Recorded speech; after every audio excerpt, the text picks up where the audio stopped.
नमस्कार। आज हम आपको हरतालिका तीज की कथा के बारे में बताएंगे। इस कथा को सुनने से आपके व्रत को पूर्णता मिलती है, इसलिए इस कथा को पूरी श्रद्धा और भावना से पूरा सुने। अगर आप इसे YouTube पर देख या सुन रहे हैं तो कृपया सब्सक्राइब करना ना भूलें। कहते हैं कि इस व्रत के महात्म्य की कथा भगवान शिव ने पार्वती जी को उनके पूर्व जन्म का स्मरण करवाने के उद्देश्य से इस प्रकार से कही थी। हे गौरी, पर्वतराज हिमालय पर गंगा के तट पर तुमने अपनी बाल्यावस्था में अधोमुखी होकर घोर तप किया था। इस अवधि में तुमने अन्न न खाकर केवल हवा का ही सेवन के साथ तुमने सूखे पत्ते चबाकर काटी थी। माघ की शीतलता में तुमने निरंतर जल में प्रवेश कर तप किया था। वैशाख की जला देने वाली गर्मी में पंचाग्नि से शरीर को तपाया।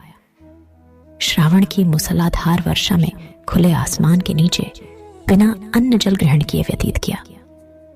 तुम्हारी इस कष्टदायक तपस्या को देखकर तुम्हारे पिता बहुत दुखी और नाराज होते थे। तब एक दिन तुम्हारी तपस्या और पिता की नाराजगी को देखकर नारद जी तुम्हारे घर पधारे।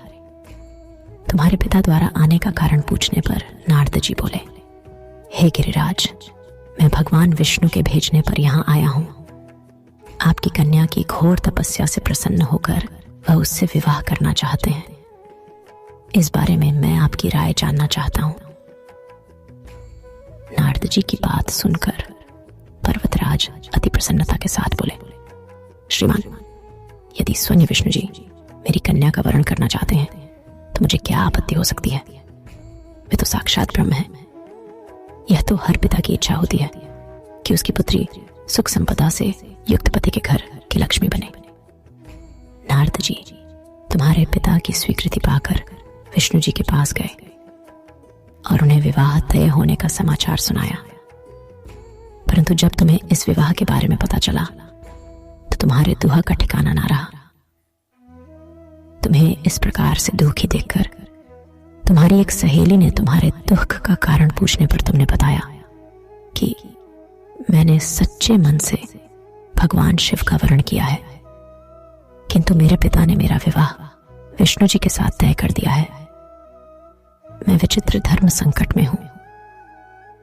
अब मेरे पास प्राण त्याग देने के अलावा कोई और उपाय नहीं बचा।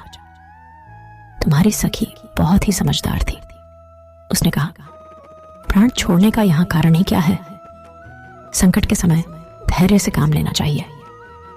भारतीय नारी के जीवन की सार्थकता इसी में है कि जिसे मन से पति रूप में एक बार वरण कर लिया, जीवन पर्यंत उसी से निर्वाह करे। सच्ची आस्था और एक निष्ठा के समक्ष तो भगवान भी असहाय हैं। मैं तुम्हें घनघोर वन में ले चलती हूँ, जो साधना थल भी है और जहां तुम्हारे पिता तुम्हें खोज भी नहीं पाएंगे। मुझे पूर्ण विश्वास है कि ईश्वर अवश्य ही तुम्हारी सहायता करेंगे। तुमने ऐसा ही किया। तुम्हारे पिता तुम्हें घर में न पाकर बड़े चिंतित और दुखी हुए। वह सोचने लगे कि मैंने तो विष्णु जी से अपनी पुत्री का विवाह तय कर दिया है। यदि भगवान विष्णु बारात लेकर आ गए और कन्या घर पर नहीं मिली तो बहुत अपमान होगा।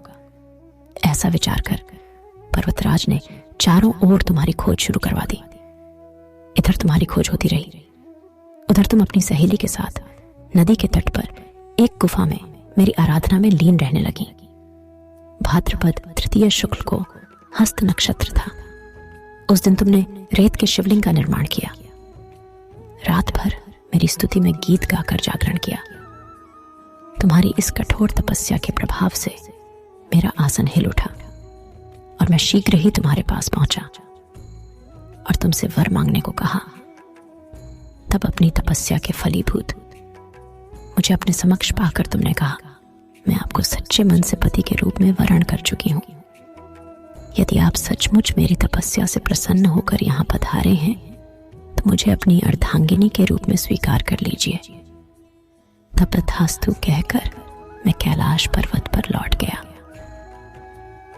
प्रातः होते ही तुमने पूजा की समस्त सामग्री नदी में प्रवाहित करके अपनी सखी सहित व्रत का वरण किया। उसी समय गिरिराज अपने बंधु बांधवों के साथ तुम्हें खोजते हुए वहां पहुंचे। तुम्हारी दशा देखकर अत्यंत दुखी हुए और तुम्हारी इस कठोर तपस्या का कारण पूछा। तब तुमने कहा, पिताजी, मैंने अपने जीवन का अधिकांश वक्त कठोर तपस्या में बिताया है। मेरी इस तपस्या के केवल उद्देश्य महादेव जी को पति के रूप में प्राप्त करना था। आज मैं अपनी तपस्या की कसौटी पर खरी उतर चुकी हूं। क्योंकि आप मेरा विवाह विष्णु जी से करने का निश्चय कर चुके थे, इसलिए मैं अपने आराध्य की तलाश में घर से चली गई। अब मैं आपके साथ घर इसी शर्त पर चलूंगी कि आप मेरा विवाह महादेव जी के साथ ही करेंगे। पर्वतराज ने तुम्हारी इच्छा स्वीकार कर ली और तुम्हें घर वापस ले गए। कुछ समय बाद उन्होंने पूरे विधि विधान के साथ हमारा विवाह किया। भगवान शिव ने आगे कहा, हे पार्वती, भाद्रपद की शुक्ल तृतीया को तुमने मेरी आराधना करके जो व्रत किया था, उसी के परिणाम स्वरूप हम दोनों का विवाह संभव हो सका।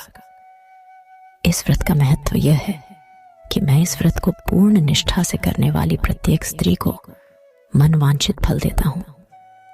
भगवान शिव ने पार्वती जी से कहा कि इस व्रत को जो भी स्त्री पूर्ण श्रद्धा से करेगी, उसे तुम्हारी तरह अचल सुहाग प्राप्त होगा। इस व्रत को हरितालिका इसलिए कहा जाता है क्योंकि पार्वती की सखी उन्हें पिता और प्रदेश से हर कर जंगल में ले गई थी। हरित अर्थात हरण करना और तालिका अर्थात सखी। अगर वीडियो अच्छा लगे तो कृपया लाइक करें और अगर सब्सक्राइब नहीं किया है तो सब्सक्राइब करके बेल आइकन पर क्लिक करें ताकि आपको इस प्रकार की आध्यात्मिक कहानियों की जानकारी सबसे पहले मिले। तो सुनते रहिए चमत्कारी कहानियां।